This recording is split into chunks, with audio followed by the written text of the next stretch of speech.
তোমাদেরকে এই কোরআন অন্ধকার থেকে আলোর দিকে নিয়ে আসবে। সুবহানাল্লাহ।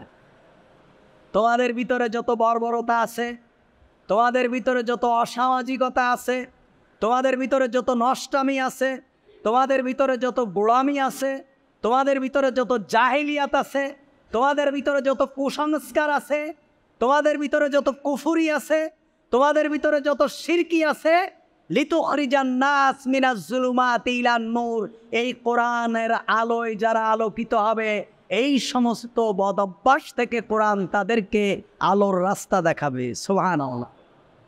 এজন্য কোরআন যাদের কাছে আছে তাদের কাছে নেশা থাকতে পারে না। যাদের কাছে কোরআন আছে তাদের কাছে কোনো অসামাজিকতা থাকতে পারে না। যাদের কাছে কোরআনের প্রকৃত নূর আছে ওদের কাছে খেয়ানাতদারি থাকতে পারে না, আমানাতের। যাদের কাছে কোরআনের নূর আছে তাদের ভিতরে কোনো ধরনের প্রতারণা থাকতে পারে না। যাদের কাছে কোরআনের নূর আছে তাদের ভিতরে কোনো ধরনের অসামাজিক কার্যকলাপ থাকতে পারে না। আপনি হিসাব করে দেখেন, আপনি হিসাব করেন, আজকে বাংলাদেশে 32টা বৃদ্ধাশ্রম আছে। প্রতিটি বিভাগীয় শহরে একটা বৃদ্ধাশ্রম আছে সরকারিভাবে। একটা বৃদ্ধাশ্রম খুঁজে দেখেন যেই বৃদ্ধাশ্রমে এমন এক ব্যক্তি আছে যার ছেলে কোনো না কোনো মসজিদের ইমামতি করে। একটা খুঁজে দেখেন আছে কিনা। এই বৃদ্ধাশ্রমে এমন একজন ব্যক্তিকে দেখেন যেই ব্যক্তি মাদ্রাসায় পড়াশুনো করে কোরআন শিখেছে, এমন একজন ব্যক্তি ভালো একজন আলেম বৃদ্ধাশ্রমে আছে কিংবা তার পিতা বৃদ্ধাশ্রমে আছে। বাংলাদেশে অসংখ্য মাদকদ্রব্য মাদক নিয়ন্ত্রণ কেন্দ্র আছে, রিহ্যাব আছে, ঢাকা শহরের অলিতে গলিতে আছে, প্রতিটা সেক্টরের রাস্তায় রাস্তায় আছে। আপনি খোঁজ নিয়ে দেখেন এই মাদক নিয়ন্ত্রণ অফিসে, মাদক নিয়ন্ত্রণ এই সমস্ত জায়গায় কয়টা মাদ্রাসার ছাত্র আছে যারা রাস্তাঘাটে মদ খায়? দেখেন, খুঁজে দেখেন। বাংলাদেশের সমস্ত জেলখানাগুলো খুঁজে দেখেন যে জেলখানার ভিতরে একেবারে মোস্ট ওয়ান্টেড খুন, তারপরে ব্যাংকের টাকা জালিয়াতি, মানুষের সম্পদ মারিং করা, তারপরে হলো মাদক ব্যবসা করা, চোরাচালানি করা, নারীর ব্যবসা করা, পতিতার ব্যবসা করা, এগুলো করে কোন মাদ্রাসার কোরআনের আলেমেরা আজকে জেলখানায় আছে একটু খুঁজে দেখেন, পাবেন না। জেলখানায় যদি কোনো আলেম থেকে থাকে প্রতিহিংসার কারণে আছে, নিজেদের আধিপত্যকে টিকায় রাখার জন্য মিথ্যা তোহমাত দিয়ে, মিথ্যা দোষ দিয়ে জালেমের কারাগারে বন্দি করে রেখেছে। এমন কোনো ধরনের বাংলাদেশের বড় কোনো অপরাধের কারণে তাদেরকে জেলখানার ভিতরে বন্দি করে রাখা হয়েছে এমনটা না। কারণ কি? কারণ হলো যারা কোরআন পড়বে, যাদের ভিতরে কোরআনের নূর থাকবে, এরা কখনো মদের সাথে, নেশার সাথে, প্রতারণার সাথে, জোচ্চুরির সাথে, কোনো ধরনের অন্যায় অবৈধ কাজকর্মের সাথে কখনো তাদের সংশ্লিষ্টতা থাকতে পারে না। এটা আমাদের মাথায় রাখতে হবে। আল্লাহ সুবহানাহু ওয়া তাআলা হজের ব্যাপারে আল্লাহর রাসূল সাল্লাল্লাহু আলাইহি ওয়াসাল্লাম বলছেন, আবু হুরায়রা রাদিয়াল্লাহু তাআলা আনহু সুইলান নবী সাল্লাল্লাহু আলাইহি ওয়াসাল্লাম আইয়ুল আমালি আফদাল। আল্লাহ রাসূল সাল্লাল্লাহু আলাইহি ওয়াসাল্লামকে জিজ্ঞাসা করা হলো, ইয়া রাসূলুল্লাহ, সবথেকে উত্তম আমল কি? আল্লাহ রাসূল বলছেন, ঈমান বিল্লাহ, আল্লাহর প্রতি ঈমান আনা, ওয়া রাসূলিহি, এবং তার রাসূলের প্রতি ঈমান আনা। কিলা সুম্মা মাযা, তারপরে জিজ্ঞেস করা হলো, ইয়া রাসূলুল্লাহ, তারপরে কোনটি? আল্লাহ রাসূল বললেন, জিহাদুন ফি সাবিলিল্লাহ, আল্লাহর রাস্তায় জিহাদ করা। কিলা সুম্মা মাযা, তারপরে বলা হলো, ইয়া রাসূলুল্লাহ, তারপরে কোনটি? ক্বালা হাজ্জুন মাবরুর, বলা হলো যেটা হলো হজ্জে মাবরুর। তাহলে সবথেকে উত্তম আমল হলো আল্লাহ এবং তার রাসূলের প্রতি ঈমান আনা, আল্লাহর রাস্তায় জিহাদ করা এবং কি করা? হজ্জে মাবরুর করা, কবুল হজ, যেটা হজ্জে মাবরুর বলা হয়। আরেকটি বর্ণনায় এসেছে ঈমান বিল্লাহি ওয়াহদা সুম্মাল জিহাদ সুম্মা হাজ্জাতুন বাররা তাবতুলু সাইরাল আমালি কামা বাইনা মাতলি'ইশ শামসি ইলা মাগরিবিহা। আল্লাহ রাসূল বলছেন সবথেকে উত্তম আমল হলো এক আল্লাহর প্রতি ঈমান আনা এবং তারপরে হলো আল্লাহর রাস্তায় জিহাদ করা, এরপর হলো হজ্জে মাবরুর, যা সকল আমল থেকে শ্রেষ্ঠ। সূর্য উদয় এবং অস্ত্রের মধ্যে যে পার্থক্য, ঠিক অন্য আমলের মধ্যে হজে মাবরুর এমন একটি আমল। সুবহানাল্লাহ। সুতরাং হজ এ ব্যাপারে আমরা যারা উদাসীন, যাদের টাকা থাকার পরেও আমরা হজে যাচ্ছি না, আমাদের পরিবারের পিছনে মাসে 1 লক্ষ টাকা খরচ করি, বলে আমার উপরে হজ ফরজ না। আমি উত্তরায় যখন খুতবা দেই, আমি খুতবায় যাকাতের ব্যাপারে আলোচনা করতে গিয়ে বলছিলাম যে ঋণগ্রস্ত ব্যক্তির উপরে হজ ফরজ না। ঋণের তো ক্যাটাগরি আছে, ক্লাসিফিকেশন আছে, আমি সেটা বিস্তারিত ব্যাখ্যা তো করব। তার আগেই আমার মসজিদের মোতোয়াল্লির ভাই দাঁড়ায় গেছে, দাঁড়ায় যেয়ে বলছে যে হুজুর তাহলে তো আমার উপরে হজ ফরজ না, আমি আগামী বছর হজে যাইতে চেয়েছিলাম, তাহলে আর ফাও যাবো কেন? আমি বলছি কেন আপনার উপরে হজ ফরজ না কেন? বলছে আমার 200 কোটি টাকা ব্যাংকে লোন আছে। কত টাকা? 200 কোটি টাকা ব্যাংকে লোন আছে বলে তার উপরে হজ ফরজ গো। আস্তাগফিরুল্লাহ আছে। ঠিক আমরা যারা পরিবারে 1 লক্ষ টাকা খরচ করি, 50,000 টাকা খরচ করি প্রতি মাসে, অথচ আমরা বলি আমাদের উপর হজ ফরজ না। হজ ওই ব্যক্তির উপর ফরজ, কান পেতে শোনেন, হজ ওই ব্যক্তির উপর ফরজ। ওয়ালিল্লাহি আলান নাসি হিজ্জুল বাইত মান ইসতাতা ইলাইহি সাবিলা। সাবিল মানে রাস্তা, যে ব্যক্তি রাস্তার খরচ যোগান দিতে পারবে সেই ব্যক্তির উপর হজ ফরজ। সুতরাং মক্কা মদিনা যাওয়া আসার মতো টাকা যার কাছে আছে তার উপর হজ ফরজ। এবার আপনারা ভাবেন আপনাদের সম্পত্তি কত আছে, ব্যাংকে এফডিআর কত আছে, আপনার মাসিক ইনকাম কত, আপনার উপর হজ ফরজ কিনা? আপনি যদি নিজের মাসালা নিজের উপরে প্রয়োগ করে নিজে নিজে বলেন যে আমার উপর হজ ফরজ না, আর হজ না করেন, আল্লাহ সুবহানাহু ওয়া তাআলার হাবিব বলছেন আমি জানি না সে ব্যক্তি ইহুদি হয়ে মারা যাবে না নাসারা হয়ে মারা যাবে। তাহলে হজ হলো এমন একটি গুরুত্বপূর্ণ ইবাদত। আল্লাহ রসুল বলছেন হজ সূর্য উদয় এবং অস্ত যাওয়ার মধ্যে, সূর্য ওঠা এবং ডোবার মধ্যে যে ব্যবধান, অন্যান্য আমলের ভিতরে হজ করা ব্যক্তির ব্যবধান এমন। এজন্য হজ করা আমাদের উপর, যাদের উপর ফরজ, অবশ্যই আমরা হজ করব। মাবরুর হজ কাকে বলা হয়? হজ্জে মাবরুর। মাবরুর মানে কবুল হজ। হজ্জে মাবরুর বলা হয় এমন হজকে যেই হজে হাজিকে কোনো প্রকার গুনাহ স্পর্শ করে না, কোনো ধরনের গুনাহ করে না, শুধুমাত্র আল্লাহর জন্য হজ করে, শুধুমাত্র আল্লাহর জন্য হজ করে। হাসান বসরি রাদিয়াল্লাহু তাআলা আনহু বলছেন যে হজ্জে মাবরুর হলো যে হজে মানুষ দুনিয়া বিমুখ হয়ে যায় এবং আখিরাতমুখী হয়ে যায়। হজ করলে দুনিয়া বিমুখ হয়ে যায়, অর্থাৎ দুনিয়ার প্রেম, দুনিয়ার ভালোবাসা থেকে বিমুখ হয়ে যায়। অনেকে আছে হজ করার পরে, হজের পরে এসে সে আরও আগে যা ছিল তার থেকে খারাপ হয়ে যায়, হজ করে আসার পরে আরও খারাপ হয়ে যায়। আশরাফ আলী থানভী রাহিমাহুল্লাহর একটা বই আছে, পছন্দি এই আশরাফুল জওয়াব, দেওবন্দ থেকে ছাপা উর্দে। আমি ছাত্র জীবনে এই বইটা সংগ্রহ করেছিলাম, আশরাফুল জওয়াব, এখন খুব সম্ভব বাংলা হতে পারে। অর্থাৎ উত্তম উত্তর, উত্তম উত্তর। তা ওখানের ভিতরে প্রশ্ন করা হয়েছে যে অনেকে হজ করার পরে এসে দেখা যায় সে আরও আগের থেকেও বেশি খারাপ হয়ে গেছে, উচ্ছৃঙ্খল হয়ে গেছে, বেশি বেপরোয়া হয়ে গেছে, এর কারণটা কি? তা বলছে সে ব্যক্তির হজ কবুল হয়নি।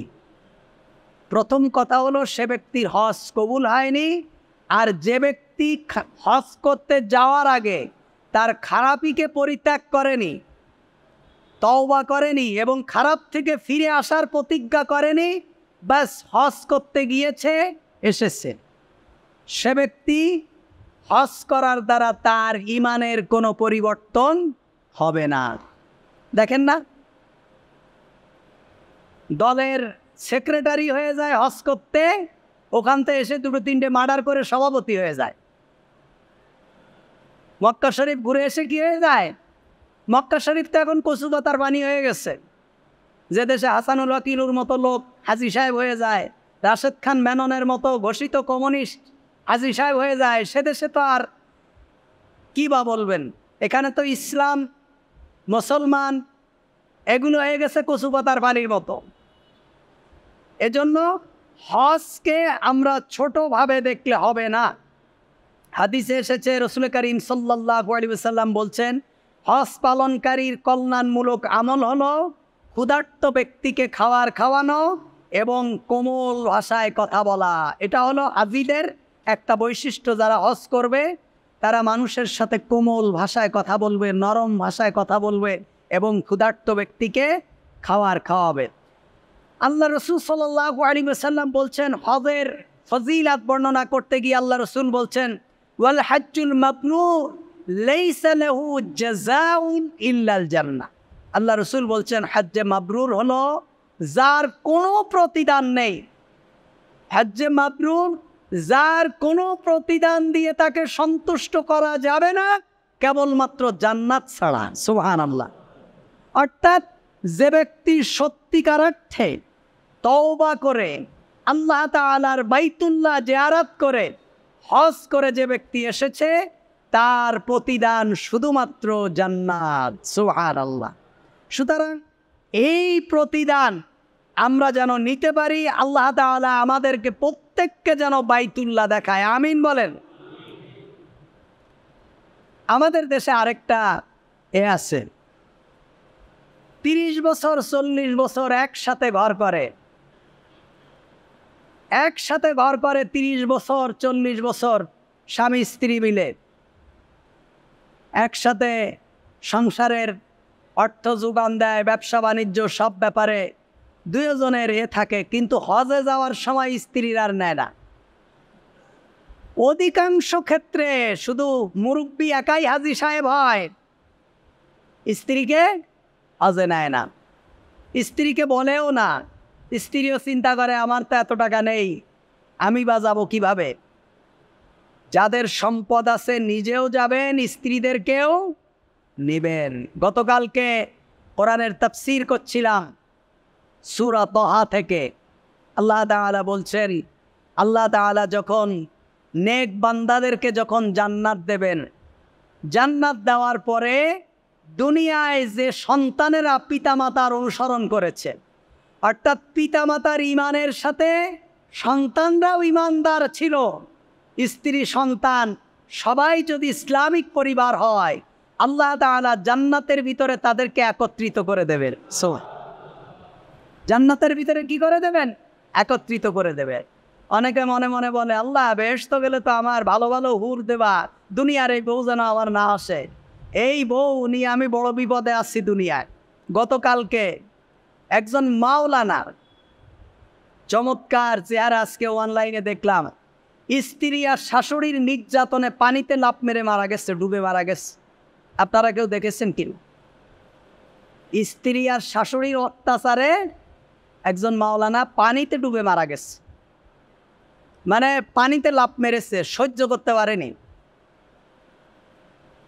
তা আল্লাহ তাআলার পরিবার যদি দুনিয়ায় যদি কোনো পরিবার জান্নাতি পরিবার হয়, পরিবারের ভিতরে যদি ইসলামের চর্চা থাকে আর সবাই যদি জান্নাতে থাকে, এই দুনিয়ার স্ত্রীটাকে আল্লাহ তাআলা তাকে জান্নাতের স্ত্রী বানিয়ে দেবেন। সুবহানাল্লাহ। দুনিয়ায় টেনশন করেন না, দুনিয়ায় যেমন কালো দাতুসু চুল নেই এমনটা থাকবে না। আল্লাহ তাআলা ওটাকে মেজে ঘষে গোসল করায় জান্নাতের হুরদের মতো সুন্দর বানায় দেবেন। ছেলে সন্তানকে একত্রিত করে দেবেন। এই জন্য আমরা যারা হজ করব, আমাদের যদি সম্পদ থাকে আমাদের স্ত্রীদেরকেও সাথে করে নিয়ে যাব, যাতে আল্লাহ তাআলা দুনিয়ার এই ভালোবাসাটাকে কিয়ামতের দিন জান্নাতে ভিতরেও আমাদেরকে একত্রিত করে দেয়। আমল হিসাবে আয়েশা রাদিয়াল্লাহু তাআলা আনহা বলছেন, ইয়া রাসূলুল্লাহ সাল্লাল্লাহু আলাইহি ওয়াসাল্লাম, আমরা জিহাদে যাব, কারণ জিহাদ হলো সর্বোত্তম আমল। আল্লাহ রাসূল সাল্লাল্লাহু আলাইহি ওয়াসাল্লাম বলছেন, লাকুন্না আফদালাল জিহাদি হাজ্জুন মাবরুর। বলছে তোমরা নারী, তোমাদের জন্য হজ হলো সর্বোত্তম জিহাদ। সুবহানাল্লাহ। তোমরা নারী, তোমাদের জন্য জিহাদ হলো, হজ হলো সর্বোত্তম জিহাদ। আরেকটি বর্ণনা এসেছে, বলছে ইয়া রাসূলুল্লাহ সাল্লাল্লাহু আলাইহি ওয়াসাল্লাম, আমরা আপনাদের সাথে জিহাদে যাব, আপনি বিভিন্ন অভিযানে যান, আমরা আপনাদের সাথে অভিযানে যাব। আল্লাহ রাসূল সাল্লাল্লাহু আলাইহি ওয়াসাল্লাম বলছেন, লাকুন্না আহসানুল জিহাদি ওয়া আজমালুহুল হাজ্জু হাজ্জু মাবরুর। বুখারীর বর্ণনা। আল্লাহ রাসূল বলছেন, তোমাদের জন্য উত্তম এবং সুন্দরতম জিহাদ হচ্ছে হজ্জে মাবরুর।